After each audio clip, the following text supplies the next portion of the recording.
बहुत समय पहले की बात है। पहाड़ों और खेतों से घिरे एक छोटे से गांव में विश्वनाथ नाम के एक शिक्षक रहते थे।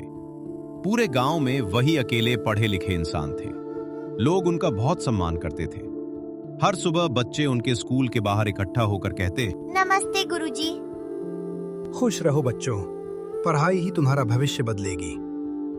विश्वनाथ जी बच्चों को बड़े प्यार से पढ़ाते थे। जब भी वो बच्चों की चमकती आंखें और सीखने की लगन देखते, उनके मन में एक उम्मीद जाग उठती। लेकिन साथ ही वो सोचते कि अगर पूरे गांव में शिक्षा, प्रेम और समझ बढ़ जाए तो लोगों का जीवन कितना सुंदर हो सकता है। एक शाम हल्की बारिश हो रही थी। विश्वनाथ जी शांत होकर आसमान की तरफ देखते हुए सोचने लगे, क्या मैं केवल अपना जीवन बिताने के लिए पैदा हुआ हूं? नहीं, मुझे कुछ बड़ा करना होगा। मैं इस दुनिया को बदल दूंगा। अगली सुबह विश्वनाथ जी सीधे गांव के सरपंच के घर पहुंचे। आइए गुरुजी, इतनी सुबह सुबह कैसे आना हुआ? सरपंच जी, मैंने फैसला किया है। मैं इस दुनिया को बदलना चाहता हूं। सरपंच कुछ पल चुप रहे, फिर जोर से हंस पड़े। गुरुजी, दुनिया बदलना इतना आसान नहीं है। लोग खुद नहीं बदलते। आप दुनिया कैसे बदल देंगे? कोशिश करने वालों की हार नहीं होती। आप अच्छे इंसान हैं गुरुजी, लेकिन ये सपना बहुत बड़ा है। लेकिन विश्वनाथ जी ने हार नहीं मानी।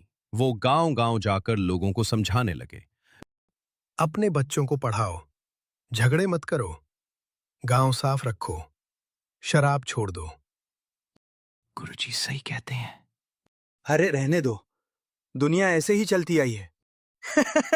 लो आ गए दुनिया बदलने वाले गुरुजी। पहले अपना घर संभालो गुरुजी। लोगों की बातें सुनकर भी विश्वनाथ जी चुप रहे। एक दिन ये लोग जरूर समझेंगे। विश्वनाथ जी बच्चों को बड़े प्रेम से पढ़ाते थे। उनका मानना था कि शिक्षा केवल किताबों तक सीमित नहीं होती, बल्कि इंसान की सोच और जीवन भी बदलती है। धीरे धीरे उनके पढ़ाए हुए बच्चे घर जाकर अपने माता पिता को भी नई बातें सिखाने लगे। कोई घर में सफाई रखने लगा। गुरुजी कहते हैं कि स्वच्छ गांव स्वस्थ गांव। अगर हम ही सफाई नहीं रखेंगे तो कौन रखेगा? गुरुजी की बातें बच्चों के मन में घर करने लगी थी। कोई झगड़े कम करने लगा तो कोई अपने छोटे भाई बहनों को पढ़ाने लगा। दीदी, मुझे ये शब्द समझ नहीं आ रहा। कोई बात नहीं, मैं सिखाती हूँ, जैसे गुरुजी हमें सिखाते हैं। एक शांत थी। सूरज धीरे धीरे ढल रहा था और गांव के बच्चे मैदान में हंसते खेलते दौड़ रहे थे।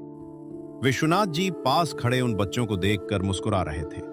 उनके मन में एक नई उम्मीद जाग रही थी। बदलाव धीरे धीरे ही आता है, लेकिन अगर शुरुआत सही हो तो एक दिन पूरा समाज बदल सकता है। अगले दिन विश्वनाथ जी ने स्कूल में बच्चों से कहा, अगर तुम सब अच्छे इंसान बन गए तो हमारा गांव सबसे सुंदर गांव बन जाएगा। हाँ गुरुजी, हम गांव बदलेंगे। बस उसी दिन से एक छोटी शुरुआत हुई। बच्चों ने गांव में सफाई अभियान शुरू किया, पेड़ लगाए गए, लोगों ने मिलकर त्योहार मनाने शुरू किए। धीरे धीरे गांव बदलने लगा। जो लोग पहले गुरुजी का मजाक उड़ाते थे, वही अब उनकी तारीफ करते थे। गुरुजी, आपने सच में हमारे गांव की सोच बदल दी। विश्वनाथ जी मुस्कुराए। उन्हें समझ आ गया था, दुनिया एक दिन में नहीं बदलती, लेकिन एक सही सोच, एक अच्छे इंसान और एक छोटी शुरुआत से बदलाव जरूर आता है। विश्वनाथ जी की कहानी हमें यही सिखाती है कि विश्व को बदलने की शुरुआत दूर कहीं नहीं, बल्कि अपने घर, अपने गांव और अपने शहर से होती है। क्योंकि जब हम अपने आसपास बदलाव लाते हैं, तभी एक बेहतर विश्व का निर्माण होता है।